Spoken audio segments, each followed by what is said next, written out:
Now that your kitten has eaten, the next thing that you have to do, and you have to do this every time after you feed your kitten, is stimulate it for elimination.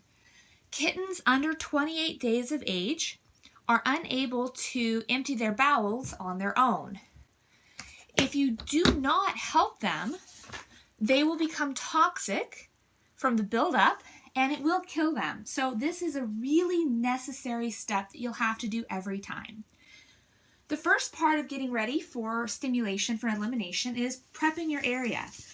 I like to use just the little disposable pee pads because this is a way that you can just quickly and easily clean up your work area by just wrapping everything up and throwing it away. The next thing I want to do is make sure I have all of my supplies ready.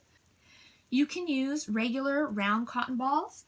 People also like to use the cotton rounds, especially again as their kitten is growing. They find that the larger surface area is helpful. Please do not use paper towels on your little baby kitten. You're going to find that it gives them terrible diaper rash. So go for the 100% cotton and be as gentle as you can.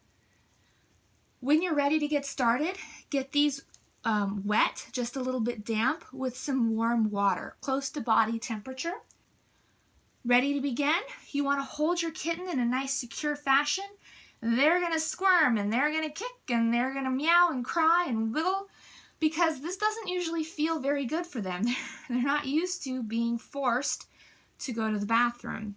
I usually turn them around so I have their little butt facing me and I hold them around the majority of their body so that way as they squirm and kick, they can't really go anywhere.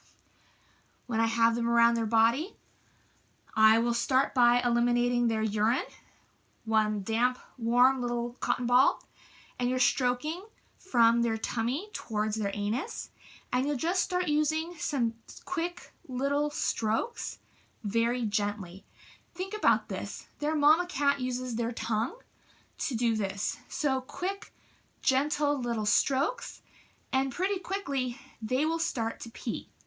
They'll fill that cotton ball with a little bit of warm, hot urine, and it's going to be warm and yellow in your hand, so you can put that down.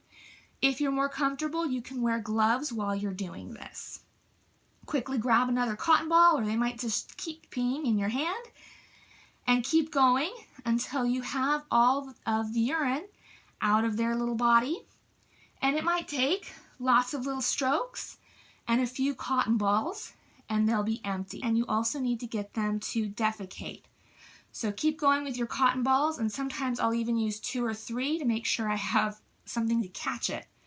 Move up a little higher towards their anus and keep doing the same thing. Lots of little gentle strokes. Think about that mama cat, and eventually they will start to defecate from their little butt, and the color of their poop and the consistency of their poop will be different based on their health status. So you'll just keep doing that until you start to see like a little tube of toothpaste, some poop come out of their butt. So you'll get that up out of there, and you may need to switch, grab some more cotton balls or those cotton pads, and keep going until you get all that poop out of there, and they will start screaming and howling and crying. They don't like this, especially if they are constipated or if they have any kind of little butt rash going. They will really put up a fight. It can be very scary for someone the first time they're doing this because they will just really howl. But remember that this is incredibly important for your little kitten's survival. They need to be eliminated every time after you feed them. If they're having trouble or they're constipated, you can do other things for them, like rubbing their tummy, stroking gently down. You can use the wet cotton balls, or you can gently use your fingertips, and you can help stroke their little intestines and help move everything down. You can also help burp them and get out any little gas bubbles. You should be doing this already after they eat. And you can then try again if you're having a lot of difficulty in getting them to poop. Now there are of course lots of different colors and consistency of poop once it starts coming out of your kitten. Ones to be aware of, brown or yellowish brown are going to be normal, especially if they're eating from formula. The formula will tend to make it kind of a yellowish brown in color. Anything bloody, urine, or fecal matter, you want to get that kitten to a vet as soon as you possibly can. If it is really loose, or if it is really dry and hard, both of those can be fixed by changing the formula. Otherwise, normally it's going to be kind of, like I said, a little bit like a toothpaste tube.